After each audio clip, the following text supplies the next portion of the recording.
शिवाय नमस्तु। मंगलवार को अगर शिव जी के मंदिर में, शंकर के मंदिर में जाकर एक लोटा पानी चढ़ाया जाता है तो हमारे कार्य में उन्नति होती है। सुंदर लिखा है, कार्तिक के महीने में 10वीं तिथि को जो तुलसी की डंडी को घी में भिगोकर अपनी कामना कर भगवान के सामने दिए में रखकर जला देता है, दिए की तरह उससे आरती उतार देता है, कहते हैं उसका जन्म दूसरी बार पृथ्वी पर नहीं होता, वो भगवान के गोलोक धाम में जिंदगी भर के लिए विराजमान हो जाता है। विष्णु पुराण का 5वां अंश कार्तिक खंड वर्णन करता है, या स्कंद पुराण का कार्तिक खंड को उठा लीजिए, वो वर्णन करता है 24 तरह के दिए होते हैं। कितने तरह के? 24 तरह के दीप होते हैं। उस दीप में सर्वाधिक श्रेष्ठ दीप होता है तुलसी दल का दीप, तुलसी की डंडी से जो प्रकट किया गया। बत्तियों का भी क्रम है। शंकर भोलेनाथ ओघरदानी की कथा कर रही है, व्रत कार्तिक महात्म कथा है। कार्तिक के महीने में सबसे बड़ा अगर व्रत का कोई नियम है तो केवल एक नियम सबसे बड़ा है, सुबह ब्रह्म मुहूर्त स्नान करना, और दूसरा दीप लगाना, दिया प्रज्वलित करना, दीपक लगाना। दीप दान से बड़ा कार्तिक के महीने में कोई दान का वर्णन नहीं है जितना दीप दान का वर्णन। नासंद देव, हे कार्तिक के महीने में जो दीप दान करता है उसके घर में कभी संपदा की कमी नहीं आती है। जितने लोग बैठे हैं टीवी चैनल के सामने, बिल्कुल ध्यान से सुनिएगा। तुलसी के क्यारे के सामने और बेलपत्री के पेड़ के नीचे आप अगर 5 मिनट भी बैठकर भगवान का भजन करते हो, आप जिस मंत्र की माला करते हो उसका फल लाख गुना हो जाता, भले एक बार जपा क्यों ना। कार्तिक पूर्णिमा के दिन लगाया गया दीपदान, किया गया दीपदान घर में संपदा की कमी नहीं आने देता।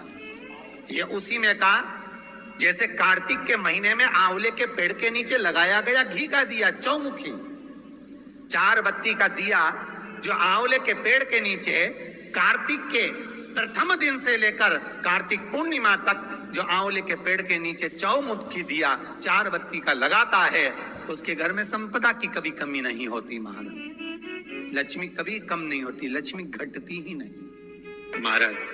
शिव महापुराण की कथा कहती है, विष्णु पुराण कहती है, स्कंद पुराण कहती है महाराज कि भगवान नारायण स्वयं इस जड़ के नीचे अपना विश्राम करते हैं।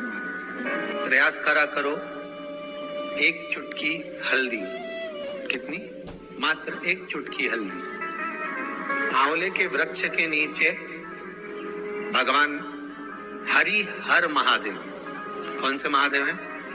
हरि हर महादेव के नाम से रखकर उस पर पूर्व मुख कर पूर्व की ओर मुख कर जल समर्पित करना प्रारंभ कर दीजिए। आप अगर प्रयास करेंगे, शुक्रवार की शुक्रवार करें, या नवमी की नवमी करें, अष्टमी की अष्टमी करें, प्रदोष की प्रदोष कर लें, सोमवार की सोमवार कर लें, तो आंवले की जड़ के नीचे अगर हमने हल्दी रखकर जल का भाग समर्पित करा है पूर्वमुख होकर, तो अगर व्यापार नहीं चल रहा है, 1 हफ्ता हो गया, बैठे हुए हो, कोई ग्राहकी नहीं है, तो एक बार करो, दूसरी बार करने जाओगे तो आप अपने आप दौड़कर जाओगे कि मेरा 1 हफ्ते से व्यापार अच्छा चल रहा है। आप दूसरी बार करोगे तो आपको ये ज्ञान उपदेश ये प्राप्त हो जाएगा, अपने आप रिजल्ट सामने आएगा कि हाँ, हमने आंवले के वृक्ष के नीचे हल्दी को समर्पित करा था और उसको चढ़ाने के बाद हमने जो जल चढ़ाया है उसका फल हमको प्राप्त हुआ। पहले से तुलसी आपके घर में अगर सूखी हो, तुलसी सूख गई हो, तो उसकी जो लकड़ी होती है, उस लकड़ी का 7 लकड़ी का बंडल बनाकर दीप बना लो। लकड़ी का दीप मतलब लकड़ी पतली पतली डालियों को लेकर कच्चे सूत से उसको बांध दो और बांध कर घी में डुबक दो। कार्तिक के महीने में शुक्ल पक्ष की त्रयोदशी तिथि जब आए, प्रदोष का जब व्रत आए, उस दिन भगवान के मंदिर में, शिव मंदिर में नहीं, भगवान किसी भी देवता के मंदिर में, विष्णु के मंदिर में, नारायण के मंदिर में, कृष्ण मंदिर में, राम मंदिर में, किसी भी मंदिर में मंदिर ना हो तो अपने घर के मंदिर में शाम के समय पर उस तुलसी की लकड़ी का दिया भरकर उसमें घी डालकर जो दीप प्रज्वलित कर देता है, जला देता है, दीप को प्रज्वलित कर देता है, उसके घर में कभी संपदा की कमी नहीं होती। महाराज, विष्णु पुराण में स्पष्ट लिखा है।